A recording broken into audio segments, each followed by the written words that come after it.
we need to talk about Damian Lillard.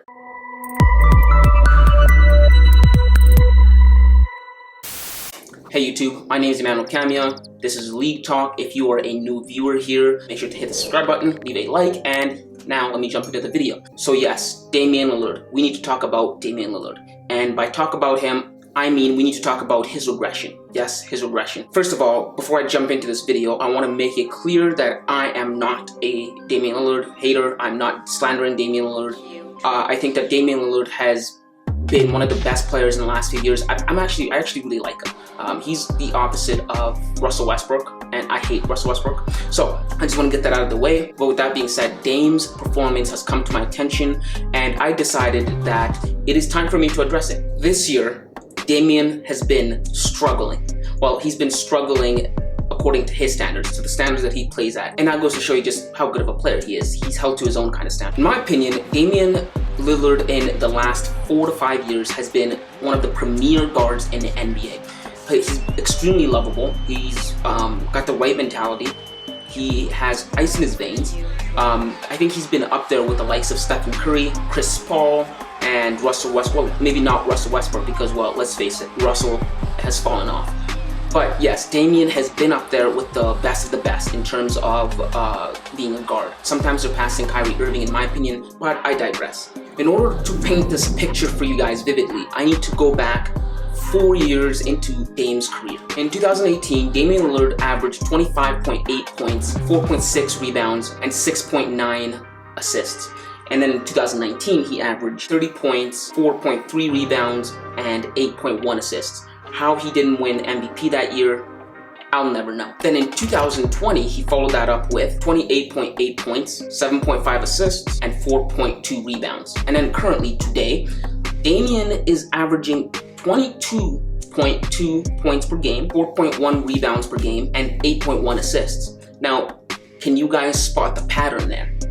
If you can't, let me help you. In the previous years, when you look at Dame's numbers and when you watch Dame, it looked as if, it seemed as if Damian was on a upwards trajectory. He was getting better year in, year out. Barring, of course, last year, 2020, because COVID-19 affected everyone and it was a shortened season. But barring that season, Damian Lillard was just on an upward trend. He was just going up, right?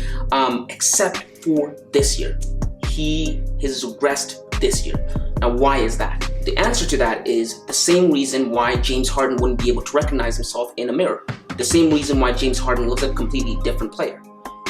New NBA foul baiting rules. Yes, you heard it here first. James Harden wasn't the only player, the only guard that used the foul baiting rules to his advantage. Many guards in the league did it. Stephen Curry, Damian, Trae Young, the list goes on and on. So let me break it down even further.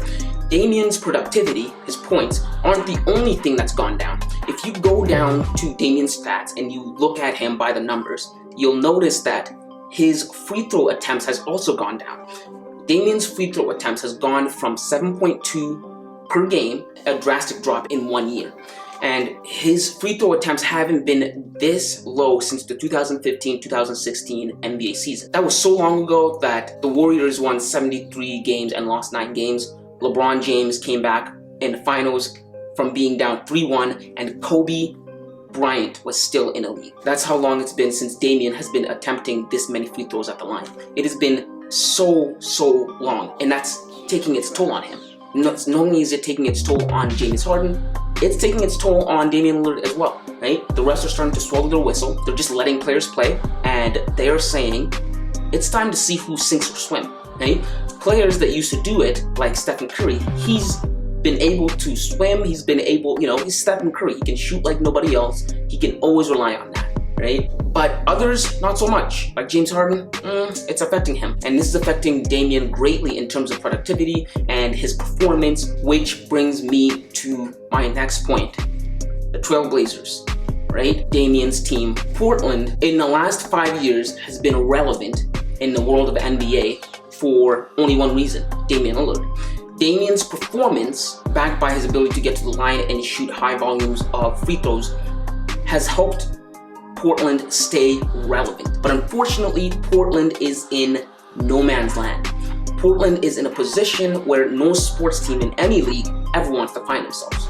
And that position, or that spot, is where your team is good enough to make the playoffs, but as a bottom seed, and your team is never bad enough to not make the playoffs or drop down in order to get a quality lottery pick. So you never ever actually go anywhere in the playoffs, and you never actually draft a player that's going to help you build or turn around your organization. And it's called no man's land.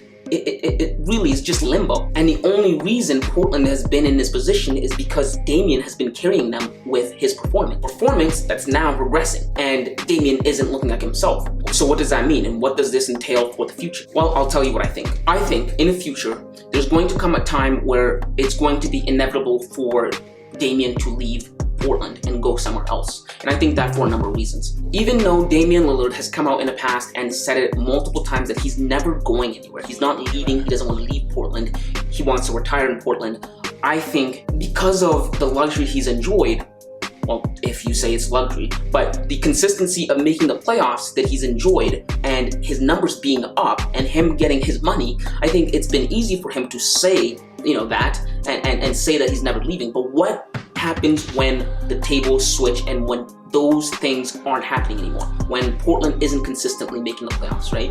And so I want to dive deeper into that. There's going to come a time where Portland is going to stop consistently making the playoffs. In fact, I think this year they're not going to make the playoffs, and that's because Damian has been the backbone of that organization. And when he's going down, if he's going down, the organization is going to go down with him. And evidently he's going down. So what's to come next? The organization, the team is going to come down with him, and they're not going to be as good. And Damian has been content enough with the position he's been in the last 5 years, in which winning just enough games to get to the playoffs, getting money and getting the recognition as an all-star has been good enough for him. He hasn't been so hungry, so much so that he wants to leave to go chase a ring, right? And that's been a comfortable spot for him. But again, like I said, when you take away his comfortability of consistently making the playoffs, he's going to realize, oh wait, I don't want to be here anymore. Portland is going to look to shake up their team to change something, because they're not going to be making playoffs, and Damian's going to be getting old, and he's going to want to win eventually. This happens with every professional athlete who has never won a championship. Karl Malone, Dwight Howard, Charles Barkley, they all at some point left their team in pursuit of a championship. These were players, not Dwight, but these were players that wore their heart on their sleeve. These were 90s players. And even they, at some point, came to the realization that the window for you to win a championship is going to close. And what are you going to have to show for, right? I bet you now that if you ask Charles Barkley if he could go back and do it differently, I guarantee you he would have chased rings earlier. Guess why? Because he doesn't like hearing Shaq tell him on TNT every day that he doesn't have a ring. And down the line, you start to think about this, and I believe that Damian Lillard is going to eventually come to this epiphany where he's going to realize, I need to win a ring, and I've wasted a lot of years in Portland. He's getting old, right? He's 31.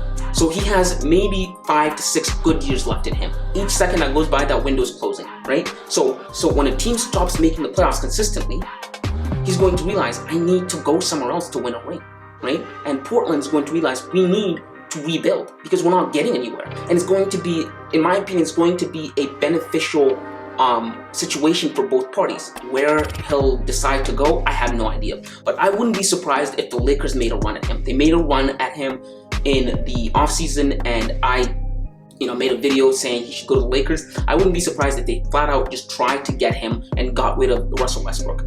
I wouldn't be surprised at that. But guys, those are just my thoughts on Damian Lillard, what's going on with him, why he's regressing, why he isn't himself, and what that means for his team right now and what that means for his team in the future, right? If you'd like this kind of content where I break down my thoughts on situations in basketball or in situations in the NBA, again, this is the channel for you, so make sure to hit the subscribe button, leave a like, and hit the notification bell so you don't miss any new videos. And aside from that, see you kids.